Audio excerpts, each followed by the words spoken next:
First thing I'll say is I think, I want to always say we have to be careful of what we define our expectations as, and we don't let someone else define them, because they may not know all of the things that are going on internally. And I think anytime you have unrealistic expectations, the result can be frustration. So, we've got to be very careful in year two. I was reminded in spring of how thin we really are when we had those injuries in spring, and how fortunate we were last year to play with the same 5 offensive linemen and same receivers, and that doesn't happen often. So we are raising the expectations, but I do think that it's still a little early for us to talk about some things like we're not SEC depth right now at every position. So how we're doing it is really it's the same thing I've done my whole career, as far as instilling in a team certain core values and certain accountability that hopefully relates into us trusting and loving one another enough that we play to our maximum ability. And now obviously it takes players. You've got to have great players in this league if you're going to compete.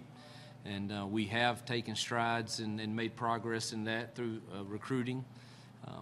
But again, they're still just young kids. But really, I think it has to do with the chemistry that our staff radiates when people are on our campus. And, we sell a vision to them of doing something new and fresh at a place that if people come to this place, I've never really met anyone that didn't want to come back. And so it's really not as hard a sell as people make it out to be. I guess it's because we did it so fast. And but when I was there before as an assistant, we brought in 3 top 20 classes. So I don't, the place is a phenomenal place to experience life in college, life especially. And you add to that a great vision from an energetic and cohesive staff, and particularly players that sell your vision. And we've worked very hard at getting our players to buy into the vision and being able to communicate it to others. And I think you see the fruits of that. That's kind of why the buzz is around us right now. Coach, can you talk about the snowball effect of recruiting last year? Yeah. How it just went crazy? Yeah. Could you have even expected to have that kind of success?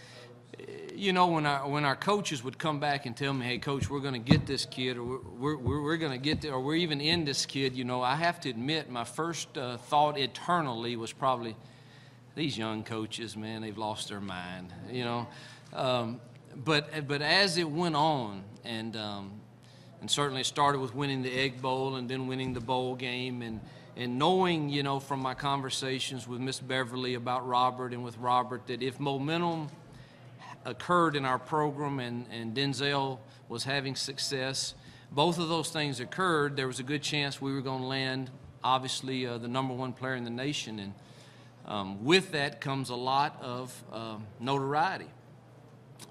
Where we were very fortunate, I've said that all along, to have some LinkedIn built-in ties that were very beneficial to us. But once that started happening and it became public knowledge, or even behind-the-scenes knowledge that, hey, this kid's going to go to Ole Miss, it certainly even helped us even more. And then, with Laquan coming early and committing to us, and our coaches did a phenomenal job, and our players did too.